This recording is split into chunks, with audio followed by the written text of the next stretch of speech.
stasera presentiamo Following, il primo film di Christopher Nolan. Io ringrazio per essere qui con noi Adriano Ercolani, che introdurrà il film. Adriano, oltre a essere socio dell'associazione Farfalla sul Mirino che promuove il festival, è anche critico cinematografico su diverse testate, è autore televisivo per i Cinepatici su Coming Soon Television, che forse conoscete, e recentemente ha anche curato una rassegna su Nolan all'UGC Cinesite. Gli do subito la parola e grazie ancora. Prima di tutto, buonasera a tutti, benvenuti. Allora, presentiamo il primo film di Christopher Nolan, appunto, Following, datato 1998. Un film fatto con $6.000 di budget, girato soltanto nei weekend durante un anno, perché tutta la troupe ovviamente aveva altri lavori, per cui si poteva girare soltanto il sabato. Film, dicevo appunto, fatto con $6.000, per cui non aspettate insomma l'estetica, il budget, lo spettacolo di Inception come del Cavaliere Scuro e degli altri film. Insomma, $360 milioni e $6.000, la differenza si nota.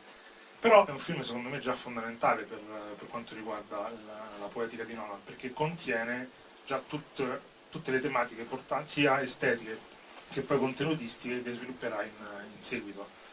Prima di tutto, e secondo me è la cosa fondamentale, è l'approccio al genere cinematografico. Come vedrete, Following è un noir in tutto e per tutto, però in realtà è anche un film assolutamente personale.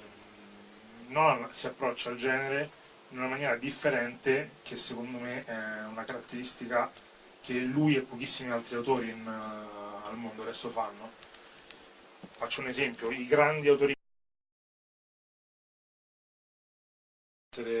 cito tra quelli che conosco meglio, Michael Mann, prendono il genere e poi inseriscono all'interno del genere la loro poetica, estetica o appunto contenutistica. Nolan fa esattamente il contrario. Lui scrive il suo film, scrive la sua sceneggiatura e poi, conscio che comunque è un autore all'interno di un sistema, la fa diventare un film di genere che poi è spendibile attraverso il grande pubblico. Following è un film che rispecchia già subito questa predilezione.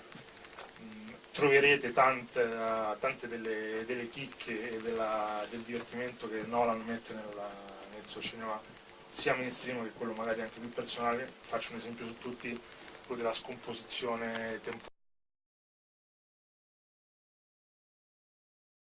La più importante caratteristica del cinema di Nolan. Nolan è un autore che anche quando fa cinema da $200 milioni costringe lo spettatore a prendere parte attiva a quello che sta vedendo, ma è costretto ad intervenire e comunque ad adoperare la propria intelligenza, la propria logica per stare dietro alla storia. Altra questione che riguarda Following, dicevamo,